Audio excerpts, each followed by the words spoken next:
Hey you guys, Valerie Quilmora here with Usborne Books and More, and let's talk beginning reader books as well as picture books for summer 2021. So we just got in Ted and Friends. It's a revamped edition. There's a QR code on the back where it reads aloud all of the wonderful stories in this collection. So you will see that the text is nice and large for your beginning readers. There's text on the top and text on the bottom to where your kiddo can read the top line, you can read the bottom line, and it's a collaborative effort for those beginning readers. That way reading's not so intimidating. And they're cute and funny stories, and they have a hidden duck on every page, which is so fun to find. We've got Chameleon Comedians. So these are our phonics readers. Every one of our phonics readers focuses on a specific skill. So you will have a funny story to go with it, and then at the very back, it'll have a parent guide telling you which specific skill your kiddo is working on. So these are my absolute favorite, and it's a great bedtime story because they take about 2 minutes to read, so it's awesome. We just got in a brand new series called School of Monsters. So these are like for your kiddo who wants to be reading chapter books, but they can't quite get there yet. Or for your struggling reader who wants to feel like they're reading chapter books like their peers, but they are struggling a little bit and they need some additional help. So this is the text level here, nice and large. You've got those big highlighted words at the end of every sentence, and you've got those sight words at the end. So this is a great series for those beginning readers or struggling readers as well. We've got Stop That Poem, which is brand new. So Stop That Poem is a great introduction to poetry for kiddos.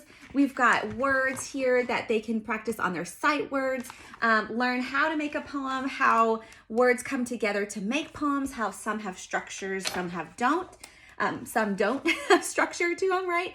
But it's a wonderful way for kids to identify different words and how they go together and how they can make stories and poems, right?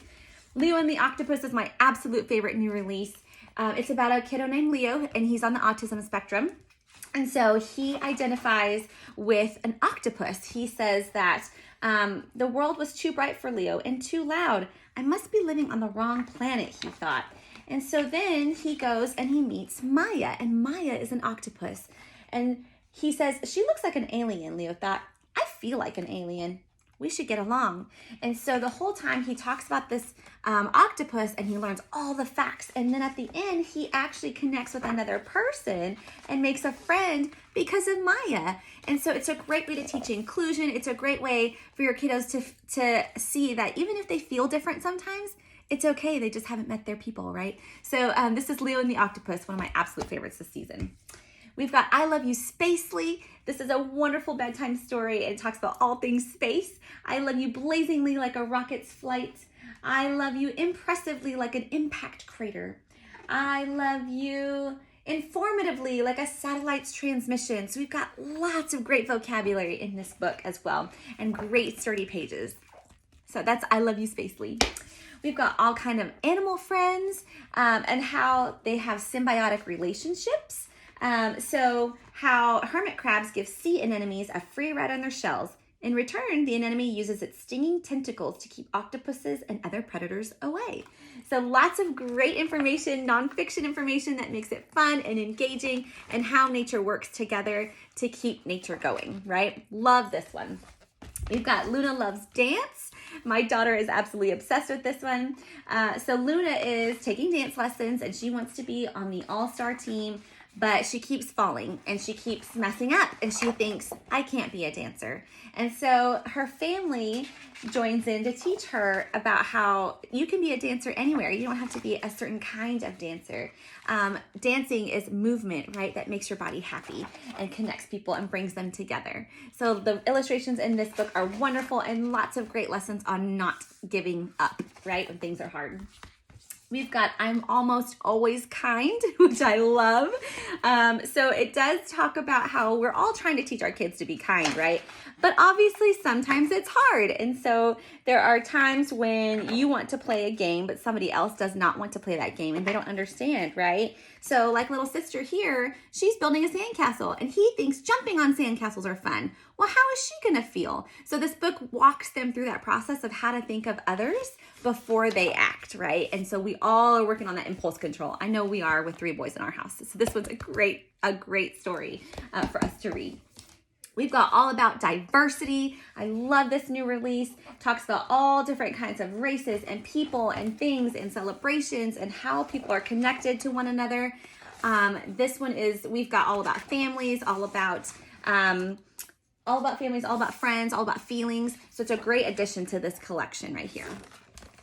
We've got Table Manners for Tigers. So if you've ever heard of Miss Molly's School of Manners, this is Table Manners for Tigers. So these tigers come into this dinner party and basically ruin it. And they have terrible manners. They're jumping around everywhere and they're throwing things around. And so they have to go to Miss Molly's School of Manners. And so they have to learn how not to burp and how to not swing on their chair and how not to eat with their mouth open. I don't know about you guys, but we have some dinner time issues going on in our house. So this one has been very helpful for us. And it's a super cute story. It's very funny. For your older readers, we've got Escape Room. So Escape Room, if you've ever been to an actual escape room, it's kind of the same concept, right? So instead of a movie night, you could do a board game, or a book and game night, right? So it comes with clues that you're trying to get out of the escape room. And then in the back, it comes with a pocket of all different materials that you need to solve the mysteries of the book. So love that one. We've got Explore America's National Parks.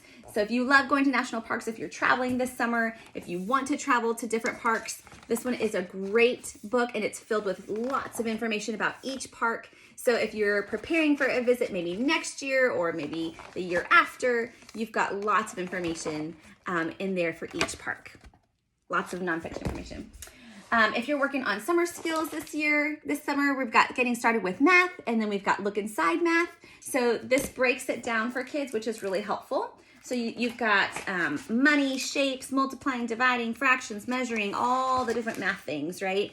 And it's great because it breaks all those concepts down and it makes it a little bit more manageable and easier for kiddos who are either struggling with math or who feel like they're not good at math, or kids who even really enjoy math if they want more and more out of that. So we've got Look Inside Math has flaps, which I love too because then they have to actually think about the answers and then they're covered up. So I love that one too. So if you have any questions, let me know. I'd be happy to help your readers. Have a great day.